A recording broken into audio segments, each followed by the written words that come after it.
Viewers, how are you? कैसे हैं आप लोग?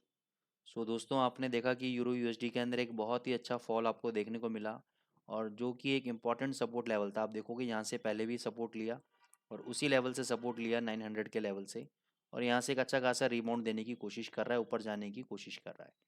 ओवरऑल स्ट्रक्चर अभी भी थोड़ा सा वीक है अगर मैं शॉर्ट टर्म की बात करूं, लेकिन लॉन्ग टर्म बात करूं तो तेजी में है। तो शॉर्ट टर्म मूव्स अभी हम प्ले करने की कोशिश करेंगे। उसके लिए हम जाएंगे इस वाले लेवल पे जहाँ से पहले गिरा था बाजार। अगर जैसे मैंने आपको कल बोला था कि 1.1010 के बीच में आता है तो आपको शॉर्ट करना है, लेकिन आज आपको थोड़ा सा और दूर रखना है। अगर ये 1.1020 पे आता है तो यहाँ पे आपको सेल पोजीशन बनानी है। 10 पे थोड़ा सा और ऊपर सेव करेंगे हम। स्टॉप लॉस रखेंगे 1.1090 का। अगर 1.1090 के क्लोजिंग बेसिस पे डेली चार्ट पे अगर ये क्लोज कर देता है यूरो 1090 के ऊपर, अगर डेली चार्ट पे क्लोज कर देता है यूरो, तो हम इसमें से एग्जिट करेंगे शॉर्ट पोजीशन में से। अदरवाइज हम लोग यहाँ पे 50 से 60 पिप का टारगेट नीचे की तरफ लेके चलेंगे। यूरो में जैसे हमें 50 से 60 पिप मिलेगा हम प्रॉफिट बुक करके बाहर आ जाएंगे। 1020 पे बेचेंगे, 1090 का एसएल लेंगे और आपका 50 से 60 पिप का टारगेट लेंगे। लेकिन कहीं आपको ऐसा फील हो कि 1020 पे बेचने के बाद ये 980 के लेवल, 985 का लेवल तोड़ने में तकलीफ कर रहा है, तो वहाँ पे आप 20 25 30 पॉइंट भी बुक करके आप बाहर आ सकते हैं। तो ये आपको थोड़ी सी अपनी एनालिसिस करनी पड़ेगी, लेकिन लेवल ये रहेगा हमारा ऊपर के लेवल पे, केवल शॉर्ट पोजिशन हमें बनानी है। ठीक है, फिर हम चलेंगे जीबीपी यूएसडी की तरफ। जीबीपी यूएसडी में भी आप देखेंगे कि 2600 का लेवल जब तक ब्रेक नहीं किया है इसने, तब तक ये बाउंस बैक दिया है इसने, तब बाउंस बैक दिया है। यहाँ भी देखो, यहाँ पे भी बाउंस बैक दिया, यहाँ पर भी बाउंस बैक दिया और यहाँ पर भी बाउंस बैक दिया। हमारा लेवल था 2550 का, जो कि ट्रिगर नहीं हुआ है। हमें ऐसा लग रहा था कि 2600 के लेवल तोड़ के एक बार 2550 आएगा, फिर यहाँ से भगेगा, लेकिन ये इसी लेवल को इसने ऑनर्ड किया, इसी लेवल को रेस्पेक्ट किया और यहाँ से ये ऊपर चल दिया। अब क्या है, 2750 का ये जो जोन देख रहे हो आप, सेलिंग का जोन है। तो 2750 या 60 जो भी आपको समझ में आता है वहाँ पे आप शॉर्ट पोजीशन बनाओ जीबीपी यूएसडी के अंदर। 2800 आपका फाइनल स्टॉप लॉस रहेगा। इसके ऊपर अगर डेली चार्ट पे क्लोजिंग दे दिया और इस कैंडल का हाई अगले दिन टूट गया, तो आपको एसएल मानना है अपना। लेकिन जब तक ये इसका हाई ब्रेक नहीं होता तब तक आपको स्टॉप लॉस में बने रहना है, हिम्मत दिखानी है।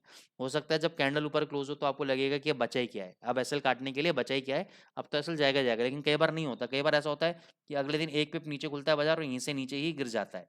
बहुत बार मैंने ऐसे देखा है, इसलिए एक एक पिप की वैल्यू है इसके अंदर। तो आप 2750 से 2760 के बीच में बेचो। 2800 का एसएल रखो क्लोजिंग बेसिस पे डेली चार्ट पे, और वहां से अगर आपको 50 पिप 2700 तक मिलता है, प्रॉफिट बुक करके बाहर आ जाओ आप। फिर हमने आपको बताया था एयूडी यूएसडी। एयूडी यूएसडी हमने बोला था कि 6700 के आसपास मिले बाय करो। इसने लो लगाया 0.6702 का। कितने लोगों ने बाय किया पता नहीं, मैंने इसको 0.6710 पे बाय किया था। ठीक है, आज सुबह मैंने 0.6750 पे अपने प्रॉफिट्स को बुक किया है मैंने। 40 पिप हमें इसके अंदर मिले हैं, तो 40 पिप हम इसमें काउंट कर रहे हैं। जो लोग एग्जैक्ट 6700 पे बिल्ड लगा के बैठे थे, हो सकता है वो भी किस्मत रहेगी, 2 पिप से रह गया उनका सौदा। ठीक है ना, वो क्योंकि ये जो बिट्स है ना, मैं बिल्कुल सेफ जोन साइड देता हूँ कि हाँ ये सेफ जोन है। अब वो 2 पिप से रह गया तो उसमें मैं भी, आप समझ सकते हैं दोस्तों मैं क्या कर सकता हूँ। मेरी एनालिसिस तो बिल्कुल परफेक्ट थी कि 6700 की, इसलिए मैंने 6700 के आसपास से बोला कि वहां से आप बाई कर लो। 2 4 पिप का आपको बफर देना चाहिए ऐसे केस में। खैर कोई बात नहीं, इसमें हमारा 40 पिप हमारा काउंट हो, क्योंकि जो ट्रेड मैंने लिया वो मैं आपको बता रहा हूँ। अभी एयूडी यूएसडी में क्या कर सकते हैं, एयूडी यूएसडी अभी भी शॉर्ट पोजीशन में है। ऊपर अगर जाता है ये किस लेवल के आसपास, इस कैंडल का लो है 6780 के आसपास। अगर आज इंट्राडे में 0.6780 जाता है इसी के आसपास, अब 2 4 पिप का यहाँ पे फिल्टर दे लेना, 677877 भी चला जाए तो वहाँ पे शॉर्ट मार देना, कोई दिक्कत नहीं है। 6780 के आसपास आपको शॉर्ट पोजीशन बनानी है। स्टॉप लॉस आपको रखना है 0.6840 का, आपका फाइनल स्टॉप लॉस होगा। ये आपका फाइनल स्टॉप लॉस होगा। और यहाँ से आपका कहीं पर भी आपको 40 से 50 पे मिलते हैं, आप प्रॉफिट बुक करके बाहर आ सकते हैं। आप प्रॉफिट बुक करके बाहर आ सकते हैं। गोल्ड के ऊपर आते हैं। गोल्ड पे कल हमने क्लियर कट बताया था आपको कि 2055 का लेवल ब्रेक होते ही ये 2040 तक आएगा, बोला था क्लियर। लेकिन आपको ये बोला था कि 2050 के आसपास आप अपने प्रॉफिट को बुक कर लेना, बुक करा। फिर हमने आपको बाय ट्रेड भी दिया था 2040 के आसपास। तो कल हुआ क्या एक्चुअली में, हुआ ये क्या, 41 42 गया। मैं आपको दिखाता हूँ, 5 मिनट का चार्ट आ जाते हैं, वहाँ पे क्लैरिटी हो जाएगी आप लोगों को। ये कल का ट्रेड है। तो यहाँ पे इसने लो लगाया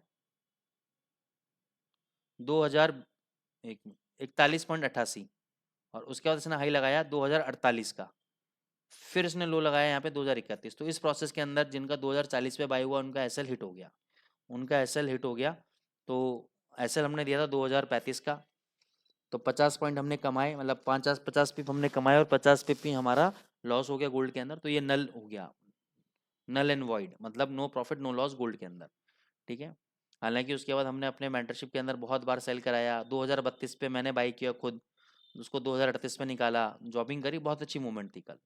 आज के लिए क्या है 2000, अब ये सारे जो लेवल्स होते हैं ना, अब मैंने इंट्राडे में तो आज आपको लेवल दे देता हूँ, लेकिन शाम को जब लेवल्स बनते हैं तो मल्टीपल लेवल्स बनते हैं ट्रेडिंग के लिए और स्कैल्पिंग के लिए, बस जब बहुत ज़बरदस्त ट्रेड होता है कई बार। तो इसके लिए मैं बोलता हूँ आप मेंटरशिप जरूर ज्वाइन करो, कॉल्स जरूर ज्वाइन करो, साइकोलॉजी आपकी वहाँ पर डेवलप होगी धीरे धीरे, ट्रेडिंग के अंदर भी हिम्मत बनेगी धीरे धीरे, और प्रॉफिट भी बनेगा आपका। तो यहाँ आपको 2058 से लेकर 2060 के बीच में आपको सेल करना है, 2058 से 2060 के बीच में सेल करना है आपको। स्टॉप लॉस रखना है केवल आपको 2065 का, यानी 7 पॉइंट का 70 पिप का एसएल हो गया आपका। 58 पे भी बेचोगे तो 65 का एसएल हो गया। 65 के ऊपर अगर डेली चार्ट में बंद होता है, इंट्राडे नहीं डेली चार्ट में अगर बंद होता है 2065 के ऊपर, तो एग्जिट कर जाना। नहीं तो ये वहाँ से 58-60 पे जाके वापस 50 आएगा, 51-52 आएगा। ठीक है ना, तो वहाँ पे अपने प्रॉफिट्स को आप बुक कर लीजिएगा, तो आपको अच्छा खासा प्रॉफिट इसके अंदर देखने को मिलेगा। तो आई होप दोस्तों आपको इस एनालिसिस से बड़ा बेनिफिट हो रहा होगा, आपको ट्रेंड के बारे में पता लग रहा होगा, आपको मेजर रेजिस्टेंस सपोर्ट्स के बारे में पता लग रहा होगा। तो अगर आपको मज़ा आ रहा है तो दोस्तों लाइक में प्लीज़ कमी मत आने दीजिए, आपका एक लाइक से कुछ नहीं जा रहा है। ठीक है, आपको केवल एक लाइक बटन दबाना है, और अगर आपको कहीं भी कोई दिक्कत है तो कमेंट बॉक्स में भी आप लिख सकते हैं। और अगर आपको अच्छा लग रहा है, प्रॉफिट बना रहे हैं, तो अप्रिशिएट भी जरूर करें, ताकि हमारा और भी ज़्यादा मोटिवेशन हो ऐसे वीडियोस लेकर आने के लिए। Thank you so much.